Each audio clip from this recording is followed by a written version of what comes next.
2014 में प्रधानमंत्री बनने के बाद नरेंद्र मोदी ने नारा दिया था, न खाऊंगा न खाने दूंगा।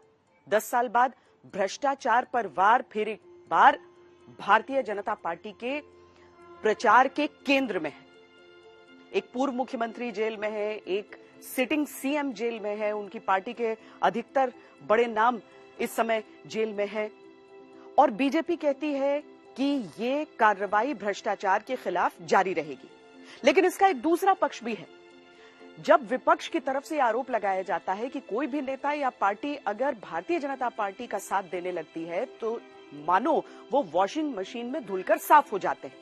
लेकिन इन दोनों ही पहलुओं के बीच देश का चुनाव किस ओर जाएगा, मतदाता दोनों में से किस पक्ष पर करेंगे यकीन।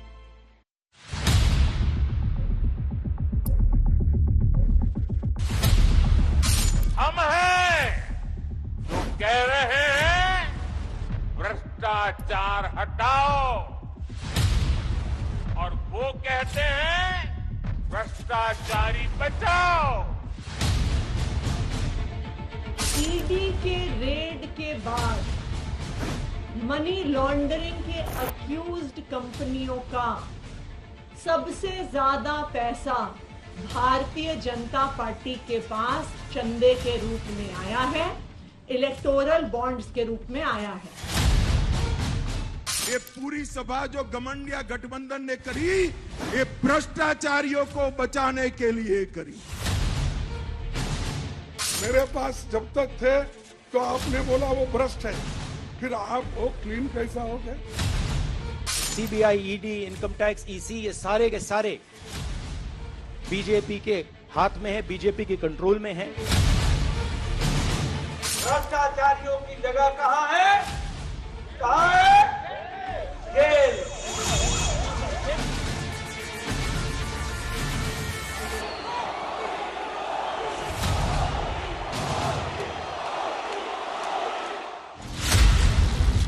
छोटी रिश्वतों से बड़ी हेराफेरी तक,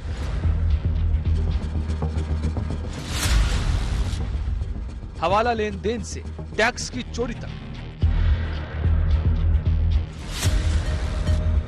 अंडर टेबल मनी से कट मनी तक। वॉशिंग मशीन कौन ब्रांडेड? उस वॉशिंग पाउडर का नाम। वॉशिंग मशीन के आरोपों से इलेक्टोरल बॉन्ड तक। अगर आप बॉन्ड स्कीम्स को देखें तो उसमें साफ दिख जाता है कि नरेंद्र मोदी जी ने, बीजेपी ने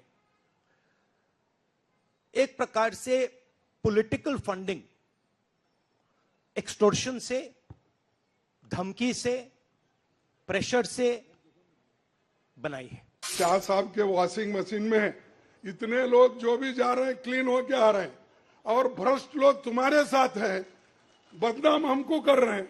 ये भ्रष्टाचारियों को बचाने के लिए तो आपने बोला वो भ्रष्ट है। भ्रष्टाचारियों की जगह कहां है? चुनावी फिजा में भ्रष्टाचार के आरोपों की भरमार है। इलेक्शन कमीशन ऑफ इंडिया की आंखों के सामने केंद्र सरकार, भारतीय जनता पार्टी शासित केंद्र सरकार, सीबीआई का, ईडी का, इनकम टैक्स डिपार्टमेंट का खुलेआम मिसयूज कर रही है इलेक्शन से पहले। इलेक्शन कमीशन ऑफ इंडिया विपक्ष की जहां पे सरकारें हैं वहां पे चीफ सेक्रेटरी बदल देती है, होम सेक्रेटरी बदल देती है, डीजीपी पुलिस बदल देती है। भ्रष्टाचार पर वार सत्ता पक्ष के चुनावी कैंपेन का हिस्सा है। हर भ्रष्ट पर कार्रवाई जारी रहे और तीसरे टर्म की शुरुआत में अब 2-2.25 महीने बाकी रहे हैं, बहुत कम समय बाकी रह गया है। तीसरे टर्म में भ्रष्टाचार पर और तेज प्रहार होगा, ये मैं आपको गारंटी देने आया हूं। भ्रष्टाचार विपक्षी गठबंधन के इल्जामों का हिस्सा है। ये शराब घोटाला,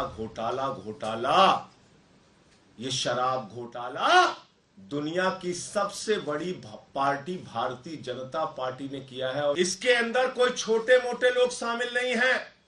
भारतीय जनता पार्टी के शीर्ष नेतृत्व के लोग इसमें शामिल हैं। भ्रष्टाचार ईडी की कार्रवाई की जमीन है। भ्रष्टाचार के आरोप बड़े संगीन हैं। हमने 2014 में कहा था जिन ने 12 लाख करोड़ का भ्रष्टाचार करा है वो सभी जेल की सलाखों के पीछे होंगे। हम कहकर जनता को वादा कर कर चुनाव में आए थे। आप मुझे बताओ कार्यकर्ता भाइयों और बहनों, जिन्होंने भ्रष्टाचार करा है उनको जेल में डालना चाहिए या नहीं डालना चाहिए? जोर से बोलो, डालना चाहिए नहीं? अरे राहुल बाबा, हमारा क्या हिसाब मांग रहे हो? आपके एमपी के घर से 350 करोड़ रुपया कैश मिलती है, आपको शर्म आनी चाहिए। ममता दीदी, आपके मंत्री के घर से 51 करोड़ रुपया कैश मिली है, उनको हम जेल में न डाले तो कोई महल में रखें? जैसे जैसे चुनावी सरगर्मियां बढ़ती जा रही हैं, विपक्षी दलों में भ्रष्टाचार के आरोपियों के ऊपर ईडी का शिकंजा भी कसता जा रहा है। एक पूर्व सीएम भ्रष्टाचार के आरोपों में जेल में, दूसरा मौजूदा सीएम भी भ्रष्टाचार के आरोप में जेल में, एक राष्ट्रीय पार्टी के कई बड़े नेता इसी आरोप में जेल में बंद हैं। सरकार इसको ईडी की कार्रवाई बताती है तो विपक्ष जांच एजेंसियों का दुरुपयोग। मोदी जी कह रहे हैं भ्रष्टाचार हटाओ। मोदी जी कहते हैं कोई भ्रष्टाचारी रहने नहीं दूंगा। भ्रष्टाचारियों की जगह कहां है? कहां है? जेल। उनको जेल भेज करके हटेंगे, ये मोदी जी कहते हैं। और उधर जो टोला है वो भ्रष्टाचारियों को बचाने का टोला। एक तरफ से कार्रवाई है तो दूसरी तरफ से भी आरोप है। मार्केट में एक ऐसी वॉशिंग मशीन आ गई है और एक ऐसा वॉशिंग पाउडर आ गया है। यह है उस वॉशिंग पाउडर का नाम, मोदी वॉशिंग पाउडर। जिद्दी से जिद्दी दाग हो, चाय का दाग हो, सब्जी का दाग हो, किसी भ्रष्टाचार का, रेल घोटाले का, खेल घोटाले का, निर्माण घोटाले का, सिंचाई घोटाले का, कोयले घोटाले का, चिटफंड का, कोई दाग हो, ये मोदी वॉशिंग पाउडर और ये बीजेपी की वॉशिंग मशीन, ये आपके सामने लाना आवश्यक था। देश जानना चाहता था, सब जानना चाहते हैं साहब ये कौन सी वॉशिंग मशीन आ गई मार्केट में। ये इंडियन अलायंस का जो टोला है या तो बेल पर है या जेल में। सत्ता पक्ष कहता है कि विपक्ष का भ्रष्टाचार गंदा है। विपक्ष जवाब देता है बीजेपी का चंदे का धंधा है। अब बीजेपी का तो ऐसा है, चंदा दो धंधा लो, चंदा दो धंधा लो, कॉन्ट्रैक्ट लो, पैसे दो। तो उन्होंने काम किया। हमारी पार्टी की 303 सीटें लोकसभा में हैं, 100 राज्यसभा में हैं। 400 सांसद वाली पार्टी और 18 राज्यों में सरकार के बाद मात्र 6000 करोड़ का चंदा है, जबकि एक राज्य में तृणमूल पार्टी की सरकार है और कितना चंदा? 1600 करोड़ रुपया। ऐसे में आपको कई उदाहरण दे सकता हूं। तो क्या तुलना है इसमें? तो क्या भ्रष्टाचार 24 के चुनाव में एक बड़ा मुद्दा बन सकता है? क्या जनता का वोट भ्रष्टाचार के मुद्दे से प्रभावित हो सकता है, या फिर ये मुद्दा सिर्फ राजनीति से प्रेरित है और चुनाव होने तक ही खबरों में रहने वाला है?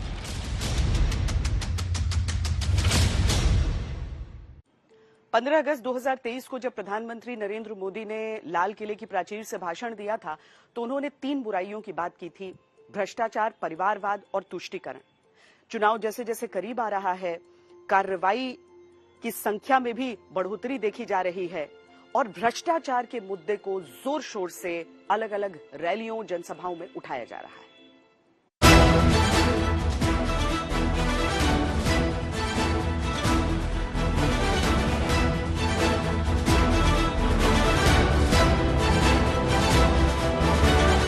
मैं कहता हूं भ्रष्टाचार हटाओ,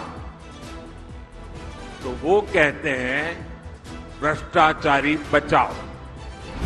भ्रष्टाचार के मुद्दे पर यह प्रधानमंत्री मोदी के भाषणों की टैग लाइन है, जो हर चुनाव प्रचार में जोर शोर से गूंज रही है। भ्रष्टाचारी कान खोल के सुन ले, ये मोदी पर चाहे कितने भी हमले करे, ये मोदी है, रुकने वाला नहीं है। भ्रष्टाचारी चाहे कितना ही बड़ा क्यों ना हो, एक्शन होगा, जरूर होगा।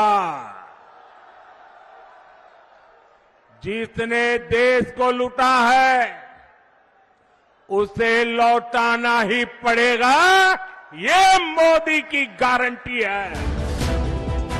भ्रष्टाचार का मुद्दा प्रधानमंत्री मोदी के चुनावी एजेंडे में सबसे ऊपर है। वो भ्रष्टाचार के खिलाफ सिर्फ चुनावी वादा नहीं कर रहे, बल्कि जीत की हैट्रिक लगने की सूरत में व्यापक अभियान की तरह भ्रष्टाचार पर कार्रवाई का भरोसा जनता के बीच जगाने की कोशिशें कर रहे हैं। हर भ्रष्ट पर कार्रवाई जारी रहेगी और तीसरे टर्म की शुरुआत में अब 2-2.25 महीने बाकी रहे हैं, बहुत कम समय बाकी रह गया है। तीसरे टर्म में भ्रष्टाचार पर और तेज प्रहार होगा, ये मैं आपको गारंटी देने आया। स्वस्थ लोकतंत्र के लिए भ्रष्टाचार निश्चित ही बड़ा सवाल है, लेकिन राजनीतिक चालों के बीच ये मुद्दा अक्सर राजनीति का हथियार बन जाता है। प्रधानमंत्री मोदी और बीजेपी भ्रष्टाचार के खिलाफ जीरो टॉलरेंस के दावे कर रहे हैं और विपक्ष इसे व्यक्तिगत बदले की कार्रवाई से जोड़ रहा है। अरविंद जी के ऊपर इल्जाम लगा दिया, डाल दिया जेल में। हेमंत जी के ऊपर इल्जाम लगा दिया, डाल दिया जेल में। ये कौन सा तरीका है? जिनके ऊपर भ्रष्टाचार के आरोप खुद भाजपा ने लगाए थे, उनको उन्होंने वॉशिंग मशीन में डालकर साफ सुथरा नहला धोला कर अपने मंच पर विराजित कर दिया।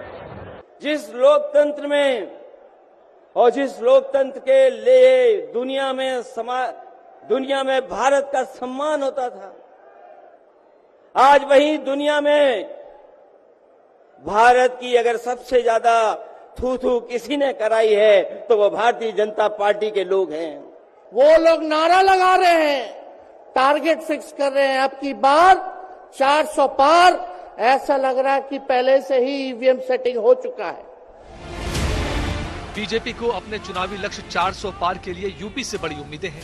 प्रधानमंत्री मोदी ने मेरठ से जब अपने प्रचार अभियान की शुरुआत की तो सबसे प्रमुखता से भ्रष्टाचार का मुद्दा भी उठाया और उसमें राज्य के साथ राष्ट्रीय राजनीतिक पार्टियों को निशाने पर रखा। पहले ऐसी सरकार चलती थी जिसका जन्म नहीं हुआ, ऐसे लोगों के नाम पर पैसे जाते थे। ऐसे 10 करोड़ नाम हटाने की मोदी ने हिम्मत की है और ऐसा करके हमने आपके देशवासियों के 3.25 लाख करोड़ रुपए गलत हाथों में जाने से बचाए हैं। यूपी से भ्रष्टाचार के खिलाफ प्रचार का जो मंत्र लेकर पीएम मोदी निकले तो वो बिहार, पश्चिम बंगाल, राजस्थान जहां भी गए उनकी कैंपेनिंग का प्रमुख हिस्सा रहा। मैं परिवारवादी पार्टियां और उनके भ्रष्टाचार पर सवाल उठाता हूं और इसलिए मैं उनके निशाने पर हूं। वो मुझे गालियां देते हैं और यहां तक कह देते हैं, अरे मोदी का कोई परिवार नहीं है, उसको भ्रष्टाचार की जरूरत नहीं है। तो क्या परिवार है तो आपको भ्रष्टाचार करने का लाइसेंस मिल जाता है क्या? भ्रष्टाचार के मामले में बड़े नेताओं पर कार्रवाई हो रही है और खुद प्रधानमंत्री का प्रचार इसी मुद्दे के इर्द गिर्द है। इसलिए ये मुद्दा अभी चर्चाओं में अधिक है, जबकि अगर प्रधानमंत्री मोदी के 10 साल के दोनों कार्यकालों को देखा जाए तो भ्रष्टाचार का मुद्दा उनके एजेंडे में हमेशा से रहा। 2014 के चुनाव में काले धन का मुद्दा उठाया, काले धन के लिए एसआईटी गठित की। 2014 में सरकार बनने के बाद न खाऊंगा न खाने दूंगा का नारा दिया। 2016 में भ्रष्टाचार रोकने की कोशिशों के क्रम में नोटबंदी लागू की। 2017 में भ्रष्ट अधिकारियों के खिलाफ online departmental proceeding processing system कार्यक्रम लॉन्च किया। फर्जी बेनामी संपत्ति की पहचान के लिए आधार को पैन नंबर से जोड़ा। ईडी को अधिकार देकर और मजबूत किया। प्रधानमंत्री मोदी ने भ्रष्टाचार के खिलाफ मौजूदा लड़ाई का आगाज संसद से किया था। जो भ्रष्टाचार के आरोप जिन पे सिद्ध हो चुके हैं, जो जेलों में समय निकाल करके पैरोल पर आए, आज वॉशिंग मशीन से भी बड़ा कंधे पे लेकर के महिमा मंडन कर रहे हैं ऐसे चोरों का सार्वजनिक जीवन में। भारत में भ्रष्टाचार के मुद्दे पर कई आंदोलन हुए, सरकारें बनी बिगड़ी। आमतौर पर सत्ता में रहे दलों को भ्रष्टाचार के आरोपों में सरकारें गंवाते भी कई बार देश ने देखा, लेकिन इस बार 2 लगातार कार्यकाल से प्रधानमंत्री विपक्ष को भ्रष्टाचार के मुद्दे पर ही सबसे अधिक आड़े हाथों ले रहे हैं और विपक्ष के कई बड़े चेहरे सलाखों के पीछे या जांच एजेंसियों के निशाने पर हैं। 2014 से लेकर अब तक ईडी की कार्रवाई की जद में 21 दलों के 122 नेता आ चुके हैं। उनमें से कई की गिरफ्तारी भी हुई है, लेकिन खास बात यह भी है कि पिछले 9 साल में 95% जिन नेताओं पर कार्रवाई हुई है वो विपक्ष के थे। ऐसे में विरोधी दलों का वो आरोप भी हो जाता है जहां वो कहते हैं कि ईडी का इस्तेमाल केंद्र सरकार अपने राजनीतिक विरोध को कुचलने के लिए करती है।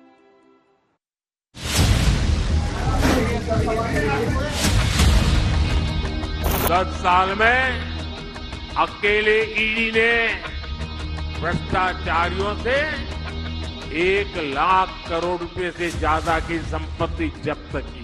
CBI, ED, income tax, EC, ये सारे के सारे बीजेपी के हाथ में है, बीजेपी के कंट्रोल में है। शराब कारोबारी शरद चंद्र रेड्डी ने 55 करोड़ रुपया भारतीय जनता पार्टी को दिया, उसकी ईडी जांच करेगी। सरकार देश बनाने के लिए बनाती है और किसी के व्यक्तिगत लाभ पहुंचाने के लिए सरकार हम नहीं बनाती। देश की मौजूदा राजनीति में ईडी चल रहा है। सत्ता पक्ष की जुबान पर ईडी, विपक्ष की जुबान पर ईडी, जनता की चर्चाओं में ईडी, नेता के बयानों में ईडी। वो पैरवी तो झूठ की करता चला गया, वो पैरवी तो झूठ की करता चला गया, बस उसका चेहरा उतरता चला गया। सारे मनी लॉन्डर्ड पैसे का सबसे बड़ा फायदा, इसकी सबसे बड़ी बेनिफिशियरी भारतीय जनता पार्टी रही है। हाल के दिनों में ही एक पूर्व सीएम और एक मौजूदा सीएम ईडी ने गिरफ्तार किया। एक पूर्व सीएम की बेटी गिरफ्तार की तो चुनावी माहौल में ईडी सियासत के निशाने पर आ गई। सत्ता पक्ष की दलील है ये भ्रष्टाचार के खिलाफ जीरो टॉलरेंस की नीति का परिणाम है, करप्शन के खिलाफ आर पार की लड़ाई का नतीजा है। मेरी गारंटी है इन भ्रष्टाचारियों ने, इन बेईमानों ने जिसका धन लूटा है, उस धन को मैं लौटा भी रहा हूं। जिसने देश को लूटा है उसे लौटाना ही पड़ेगा, ये मोदी की गारंटी है। एक रिपोर्ट के अनुसार 2014 के बाद ईडी के जरिए नेताओं के खिलाफ कार्रवाई में 4 गुना वृद्धि हुई। 2014 से 2022 के बीच 121 प्रमुख और बड़े नेता ईडी की जांच के दायरे में आए। इनमें से 115 विपक्षी नेता थे, जबकि यूपीए शासन में 2004 से 2014 तक कुल 26 नेताओं की जांच की गई, जिनमें 14 विपक्षी नेता थे। वोट बैंक बढ़ाने के लिए अपनी वोट बैंक के सारे गुनाहों को दबाया जा रहा है। लाखों करोड़ों रुपए के भ्रष्टाचार हो रहे हैं। किसी मंत्री के घर से 51 करोड़ रुपया आने के बाद राज्य की मुख्यमंत्री ईडी पर सवाल उठाती है, अपने मंत्री पर सवाल नहीं उठाती है। 51 करोड़ कहां से आया, इसका तो जवाब पूछो। 51 करोड़ रुपया कांग्रेस पार्टी के सांसद के घर से 350 करोड़ रुपया मिलते हैं और दूसरे दिन प्रेस होती है कि हम पर प्रताड़ना होती है। अब 350 करोड़ जिसके घर से कैश मिले वो बेचारे सांसद पर ईडी ने रेड किया, इसको एक क्वेश्चन कर रहे हैं। भैया ये बात कभी न कभी जनता जानती है, समझती है। मोदी सरकार के आने के बाद ईडी की सक्रियता चौगुनी बढ़ी और कई पार्टियों के नेता ईडी के शिकंजे में आए। 2014 से 2022 के बीच कांग्रेस के 24, टीएमसी के 19, एनसीपी के 11, शिवसेना के 8, डीएमके के 6, बीजेडी के 6, आरजेडी के 5, बीएसपी के 5, एसपी के 5, टीडीपी के 5, आम आदमी पार्टी के 3, वाईएसआरसीपी के 3, एनसी के 3, सीपीएम के 3, पीडीपी के 2, एआईएडीएमके के 1, एमएनएस का 1, एसबीएसपी का 1 और बीआरएस का 1 नेता ईडी के रडार पर रहे। उसके बाद ईडी ने भ्रष्टाचार के आरोपों में 2022 में सत्येंद्र जैन के बाद फरवरी 2023 में मनीष सिसोदिया, अक्टूबर 2023 में संजय सिंह, 2024 में हेमंत सोरेन, मार्च 2024 में तेलंगाना के पूर्व मुख्यमंत्री चंद्रशेखर राव की बेटी के कविता को गिरफ्तार किया और मार्च 2024 में ही अरविंद केजरीवाल को भी गिरफ्तार किया। हालांकि संजय सिंह जमानत पर बाहर आ गए हैं। जो जितना बड़ा भ्रष्टाचारी वो उतना बड़ा पदाधिकारी, ये है भारतीय जनता पार्टी का नारा। जो जितना बड़ा भ्रष्टाचारी वो उतना बड़ा पदाधिकारी, ये है भारतीय जनता पार्टी का नारा। पिछले कुछ समय में भ्रष्टाचार के मामलों में ईडी का शिकंजा जिन पर कसा है, उन लोगों की लिस्ट पर नजर डालिए। नेशनल हेराल्ड केस में सोनिया गांधी और राहुल गांधी, शिक्षक भर्ती घोटाले में पश्चिम बंगाल के पूर्व मंत्री Partha Chatterjee, money laundering case में दिल्ली के स्वास्थ्य मंत्री Satyendra Jain, money laundering case में एनसीपी के नेता Nawab Malik, money laundering case में कांग्रेस नेता डीके शिव कुमार, पत्रा चौल जमीन घोटाले में संजय राउत, बीकानेर जमीन घोटाले में रॉबर्ट वड्रा, आईएनएक्स केस में पी चिदम्बरम और Karti Chidambaram, Maharashtra state cooperative bank scam में शरद पवार और अजीत पवार, बंगाल कोयला स्कैम में अभिषेक बनर्जी। लिस्ट लंबी है। फारूक अब्दुल्ला, लालू प्रसाद यादव, अखिलेश यादव, मायावती, अशोक गहलोत भी ईडी के राडार पर हैं। ईडी का हंटर जिस एक पार्टी पर सबसे ज्यादा चला है वो है आम आदमी पार्टी। संजय सिंह जरूर जमानत पर रिहा हो गए हैं, लेकिन चूंकि अरविंद केजरीवाल, मनीष सिसोदिया सरीखे नेता अभी भी जेल में हैं, आम आदमी पार्टी पर ईडी की कार्रवाई एक बड़ा मुद्दा है।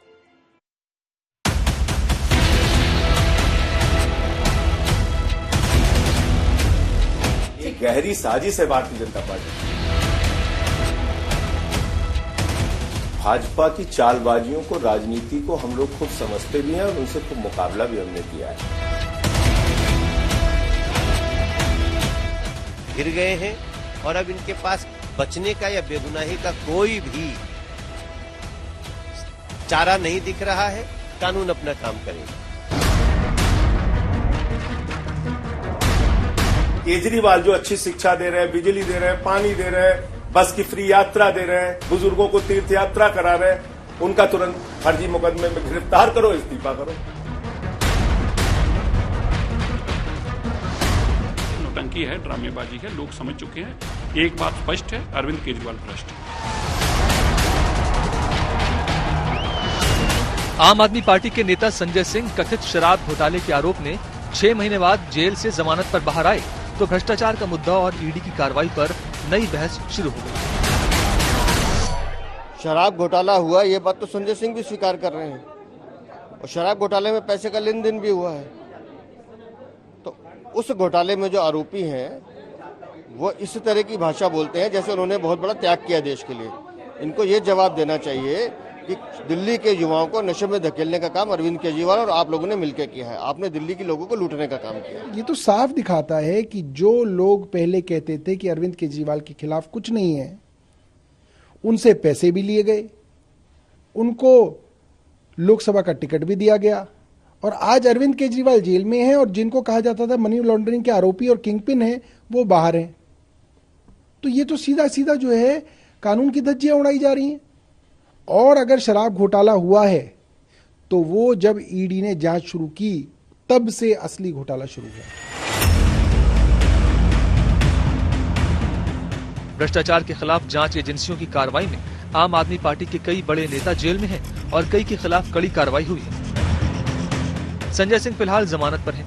दिल्ली के मुख्यमंत्री अरविंद केजरीवाल खुद इन दिनों तथाकथित शराब घोटाले की जांच के चलते तिहाड़ जेल में हैं। मनीष सिसोदिया भी इसी मामले में लगभग 1 साल से जेल में है। मनी लॉन्ड्रिंग के मामले में सत्येंद्र जैन भी जेल में है। बीजेपी आम आदमी पार्टी के नेताओं की गिरफ्तारी को भ्रष्टाचार के खिलाफ जांच एजेंसियों की नियमित कार्रवाई बता रही है और चुनाव में ये बड़ा मुद्दा है बीजेपी की। इस समय इनके पास कोई जवाब नहीं है। ये बार बार आरोप लगाते थे भाजपा जेल दे रही है, भाजपा बेल नहीं लेने दे रही है, तो संजय सिंह तो बेल पे आ गए हैं। कानून अपना काम कर रहा है। विपक्ष आम आदमी पार्टी के नेता केजरीवाल की गिरफ्तारी के विरोध में दिल्ली में एकजुट हुआ और भ्रष्टाचार के मुद्दे पर ही सरकार की मंशा पर सवाल खड़े किए। अगर आप में हिम्मत है तो बीजेपी को मैं कहता हूं, चुनौती देता हूं कि बाकी सारे लोगों को छोड़ दो, आप सीधा आपके बैनर पर लगा दो कि बीजेपी के साथ जो 3 साथी पार्टी है वो ईडी, इनकम टैक्स और सीबीआई है। जिस हिसाब से देश में बांटने का काम किया जा रहा है, भाई को भाई से लड़ाया जा रहा है, नफरत की राजनीति की जा रही है, उसलिए हम सब नेता आपकी लड़ाई के लिए हम सब लोग आए हैं और आपकी लड़ाई लड़ रहे हैं। विपक्ष की एकजुटता को भी बीजेपी ने भ्रष्टाचार के खिलाफ अपने अभियान में एक मुद्दा बना लिया। इन परिवारवादी भ्रष्टाचारियों की लूट का हिसाब हो रहा है, तो ये सब एक हो गए हैं। मैं कहता हूं भ्रष्टाचार हटाओ, तो वो कहते हैं भ्रष्टाचारी बचाओ।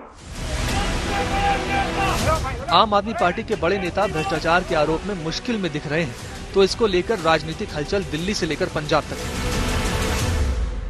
सब पार्टीज को नरेंद्र मोदी, ईडी, सीबीआई, इन इंस्टीट्यूशंस को कैप्चर करके फाइनेंशियली मोनोपोली बना रहे हैं अपनी। क्या समझते हैं ये?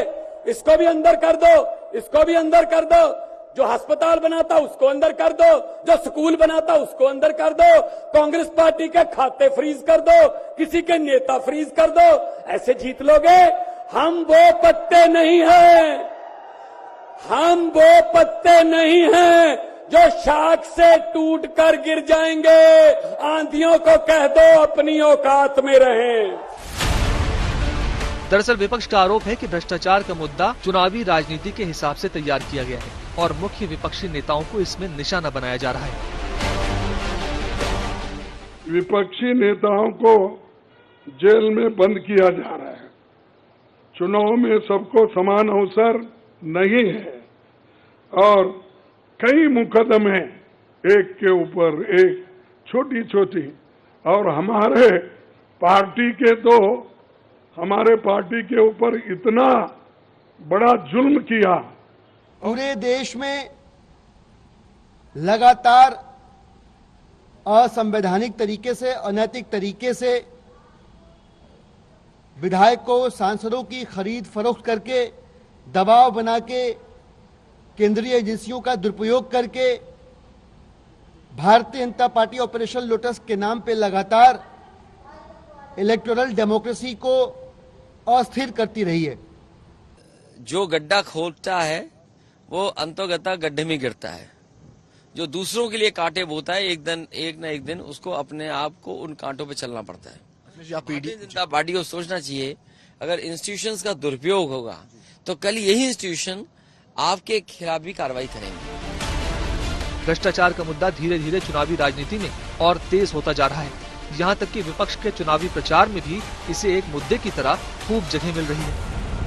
बहुत जरूरी है कि जनता इस बात को समझे कि ये नॉर्मल चुनाव नहीं है, ये लोकतंत्र को बचाने का, संविधान को बचाने का चुनाव है और इसको लड़ना और जीतना बहुत जरूरी है। ये चुनाव 2-3%, 5% और बाकी हिंदुस्तान के बीच में चुनाव है।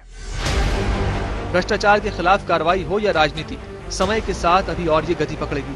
साफ है कि अब की बार तय है भ्रष्टाचार पर तकरार। विपक्षी दल सबसे बड़े जिस आरोपों के कटघरे में भारतीय जनता पार्टी को खड़ा करते हैं, वो आरोप है कि पार्टी नहीं वॉशिंग मशीन है। उनकी तरफ से यह कहा जाता है कि कोई भी नेता चाहे कितने भी पुराने अपराध जिस पर जांच चल रही हो उसके साथ भारतीय जनता पार्टी में शामिल हो जाता है, उस पर हर तरह की कार्रवाई और जांच बंद कर दिए जाते हैं। हालांकि भारतीय जनता पार्टी इन आरोपों से इनकार करती है। मैं कहता हूं भ्रष्टाचार हटाओ, वो कहते हैं भ्रष्टाचारी बचाओ। जिनके ऊपर भ्रष्टाचार के आरोप खुद भाजपा ने लगाए थे, उनको उन्होंने वॉशिंग मशीन में डालकर साफ सुथरा नहला धुला कर अपने मंच पर विराजित कर दिया। किसी मंत्री के घर से 51 करोड़ रुपया आने के बाद राज्य की मुख्यमंत्री ईडी पर सवाल उठाती है, अपने मंत्री पर सवाल नहीं उठाती।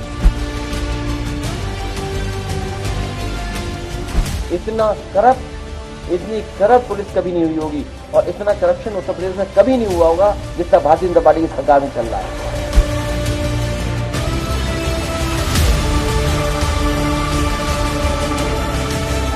ये सभी लोगों की अगर सारे डायलॉग जोड़ लीजिए तो सब क्या कहते हैं, बीजेपी बेल नहीं होने दे रही है, बीजेपी जेल भेज रही है।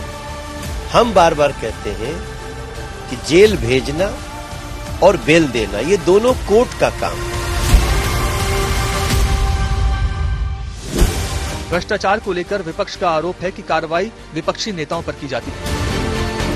बीजेपी का अपना पक्ष है कि जांच एजेंसियां अपना काम कर रही हैं। भ्रष्टाचार का मुद्दा इन दलीलों के बीच चुनावी बन चुका है। जिस पार्टी का राष्ट्रीय अध्यक्ष रिश्वतखोरी के, भारत माता के रक्षा सौदे में रिश्वतखोरी के मामले में जिसको सजा हो चुकी हो, वो जब भ्रष्टाचार के खिलाफ बोलते हैं तो लगता है ओसामा बिन लादेन अहिंसा पे उपदेश दे रहा है। तो भाजपाइयों से कोई नैतिकता हमें नहीं सीखनी है। देश की सबसे महाभ्रष्ट पार्टी है भारतीय जनता पार्टी। मोदी जी कह रहे हैं भ्रष्टाचार हटाओ, मोदी जी कहते हैं कोई भ्रष्टाचारी रहने नहीं दूंगा। भ्रष्टाचारियों की जगह कहां है? कहां है?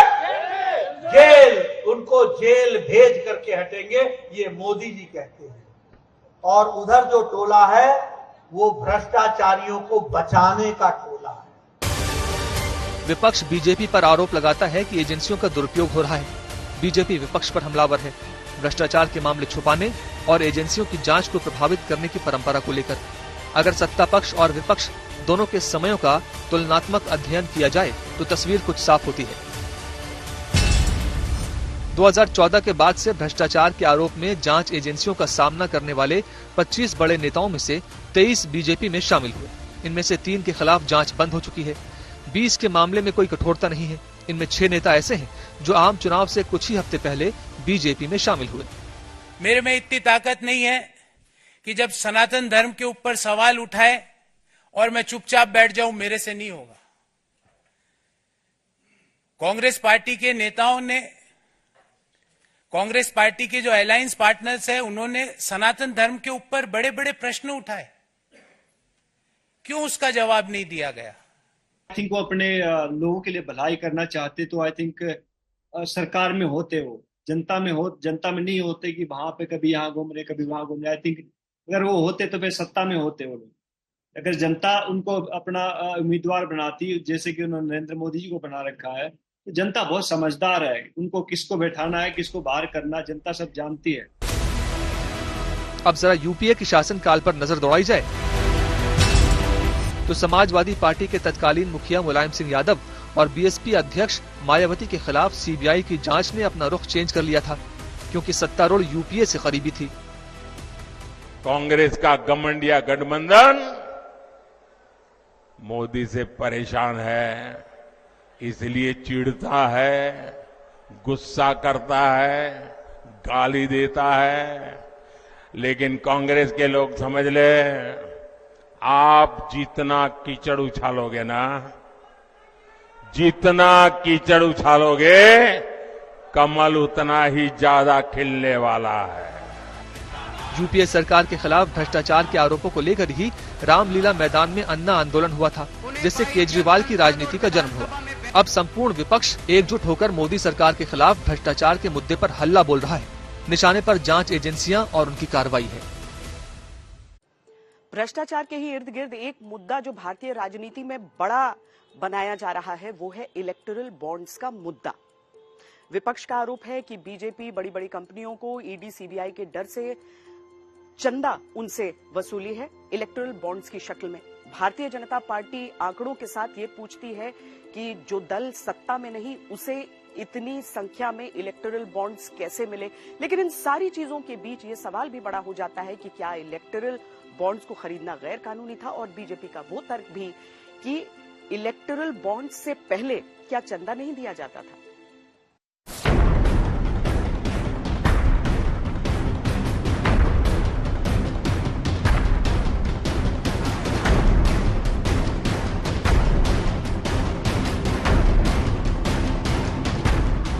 लोकतंत्र को चुनाव की जरूरत होती है और चुनाव के लिए पैसे की जरूरत होती है। राजनीति में जहां पैसा है वहां भ्रष्टाचार के लिए भी जगह है। फिलहाल देश में इलेक्टोरल बॉन्ड्स चर्चा में है और सियासत गरमाई हुई है। विपक्ष हमलावर है सत्ता पक्ष पर। नरेंद्र मोदी जी ने इलेक्टोरल बॉन्ड का कॉन्सेप्ट रखा है, वो दुनिया का सबसे बड़ा एक्सटॉर्शन रैकेट है। ईडी के रेड के बाद मनी लॉन्ड्रिंग के अक्यूज्ड कंपनियों का सबसे ज्यादा पैसा भारतीय जनता पार्टी के पास चंदे के रूप में आया है। दरअसल इलेक्टोरल बॉन्ड के जरिए राजनीतिक दलों को चंदा दिया जाता है। कोई भी भारतीय नागरिक या कंपनी चुनावी बॉन्ड खरीद सकते हैं। स्टेट बैंक ऑफ इंडिया को अधिकृत बैंक बनाया गया है। यही बैंक धन जारी करता है। 1000 रुपए से लेकर 1 करोड़ तक के चुनावी बॉन्ड खरीदे जा सकते हैं। इलेक्टोरल बॉन्ड या चुनावी बॉन्ड के जरिए चंदा देने वाले डोनर का नाम और दूसरी जानकारी दर्ज नहीं की जाती। लेकिन मामला चर्चा में आया तब जब चुनाव आयोग ने 14 मार्च को इलेक्टोरल बॉन्ड का डेटा अपनी वेबसाइट पर जारी किया। इसके मुताबिक बीजेपी सबसे ज्यादा चंदा लेने वाली पार्टी है। 12 अप्रैल 2019 से 11 जनवरी 2024 तक पार्टी को सबसे ज्यादा 6060 करोड़ रुपए मिले हैं। लिस्ट में दूसरे नंबर पर तृणमूल कांग्रेस है, जिसको 1609 करोड़ रुपए मिले, और तीसरे नंबर पर कांग्रेस पार्टी है, जिसके चुनावी बॉन्ड से 1421 करोड़ रुपए मिले हैं। हालांकि किस कंपनी ने किस पार्टी को कितना चंदा दिया है, इसका लिस्ट में जिक्र नहीं किया गया है। चुनावी बॉन्ड इन कैश कराने वाली पार्टियों में Congress, Trinamool Congress, Aam Aadmi party, Samajwadi party, AIADMK, BRS, Shiv Sena, TDP, YSR Congress, DMK, JDS, NCP, JDU और राष्ट्रीय जनता दल भी शामिल है। इलेक्टोरल बॉन्ड से संबंधित डेटा सार्वजनिक होने के बाद कई विपक्षी पार्टियां और कानूनी विशेषज्ञ जांच की मांग कर रहे हैं। कांग्रेस ने इलेक्टोरल बॉन्ड के डेटा पर ही सवाल उठाए हैं। अगर आप बॉन्ड स्कीम्स को देखें तो उसमें साफ दिख जाता है कि नरेंद्र मोदी जी ने, बीजेपी ने एक प्रकार से पॉलिटिकल फंडिंग एक्सटॉर्शन से, धमकी से, प्रेशर से बनाई है। करोड़ों रुपयों का चंदा लिया कैश में, 12 लाख करोड़ के घपले घोटाले भ्रष्टाचार किए, जेल में जा रहे हैं और हमसे हिसाब मांग रहे हैं। हमने तो काला धन को समाप्त करने के लिए बॉन्ड लाए थे। मैं आज देश की जनता के सामने आपको एक सवाल पूछना चाहता हूं, बॉन्ड आने से पहले चुनाव का खर्चा कहां से आता था? वो काला धन था या हिसाब किताब का धन था? ये बॉन्ड का धन काला धन नहीं है, उनकी बैलेंस शीट में रिफ्लेक्ट करता है कि हमने चुनाव के लिए बॉन्ड दिया है। जानकारी के अनुसार इलेक्टोरल बॉन्ड खरीदना कोई गैर कानूनी नहीं है, क्योंकि जब ये खरीदे गए थे तो ये एक वैध योजना थी। ये गैर कानूनी तब होता है जब एक व्यक्ति या कंपनी एक पार्टी को चंदा दे और इसके बदले वो पार्टी उनके हित में कुछ करे। देश का सबसे बड़ा भ्रष्टाचार हुआ है तो वो इलेक्टोरल बॉन्ड में हुआ है। Electoral bond scam proved, BJP is corrupt. अरे पूरे देश के अंदर तुमने ईडी और सीबीआई के दम पर जो इलेक्टोरल बॉन्ड में 8,000 करोड़ का घोटाला किया है, अब ये किसी से छुपा हुआ नहीं है। लेकिन बीजेपी उल्टा यही सवाल 2014 से पहले की सरकारों से पूछती है।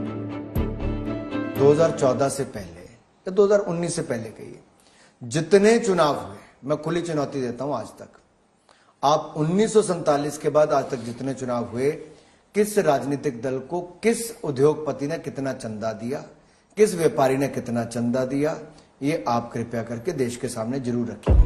क्लीन किया जा सकता। चुनावी या इलेक्टोरल बॉन्ड स्कीम 2017 के बजट में उस वक्त के वित्त मंत्री अरुण जेटली ने पेश की थी। 2 जनवरी 2018 को केंद्र सरकार ने इसे नोटिफाई किया। ये एक तरह का प्रॉमिसरी नोट होता है, इसे बैंक नोट भी कहते हैं। इसे कोई भी भारतीय नागरिक या कंपनी खरीद सकती है। 2017 में अरुण जेटली ने इसे पेश करते वक्त दावा किया था कि इससे राजनीतिक पार्टियों को मिलने वाली फंडिंग और चुनाव व्यवस्था में पारदर्शिता आएगी, काले धन पर अंकुश लगेगा। वहीं विरोध करने वालों का कहना था कि इलेक्टोरल बॉन्ड खरीदने वाले की पहचान जाहिर नहीं की जाती है, इससे ये चुनावों में काले धन के इस्तेमाल का जरिया बन सकते हैं। देश की बड़ी बड़ी अदालतों ने समय समय पर यह कहा है कि भ्रष्टाचार सबसे बड़ा अपराध होता है। कैसे भ्रष्टाचार एक देश को खोखला करता है, दीमक की तरह, वो दिखाते हैं। भ्रष्टाचार सिर्फ भारत की ही समस्या नहीं है, बल्कि अमेरिका जैसा महाशक्तिशाली देश भी भ्रष्टाचार से परेशान है। भ्रष्टाचार की समस्या से दुनिया का लगभग हर देश पीड़ित है। भ्रष्टाचार सामाजिक हो या राजनीतिक, अगर समय रहते इस पर लगाम न लगे तो ये पूरे देश को संकट में डालने लगता है। भ्रष्टाचार गरीबों और कमजोर लोगों को सबसे अधिक नुकसान पहुंचाता है, जिससे लागत बढ़ती है और स्वास्थ्य, शिक्षा, सामाजिक कार्यक्रम, यहाँ तक कि न्याय जैसी बुनियादी सेवाएं तक कम हो जाती हैं। ये असमानता को बढ़ाता है और बाजारों, नौकरी के अवसरों और अर्थव्यवस्थाओं को नुकसान पहुंचाते हुए निजी क्षेत्र के निवेश को कम करता है। समय के साथ भ्रष्टाचार नागरिकों की अपने नेताओं और संस्थानों के प्रति अविश्वास बढ़ाता है, जिससे सामाजिक विघटन पैदा होता है और देश हिंसा और संघर्ष की स्थिति में आने लगता है। भ्रष्टाचार अगर निरंतर जारी रहे तो किसी भी देश में सड़क से लेकर संसद तक पारदर्शिता को खत्म करता है और आम जनता के मन में घृणा और देश की अर्थव्यवस्था को चौपट करता है। यानी भ्रष्टाचार वो दीमक है जो धीरे धीरे किसी भी देश के सिस्टम को चाट कर खत्म करती जाती है।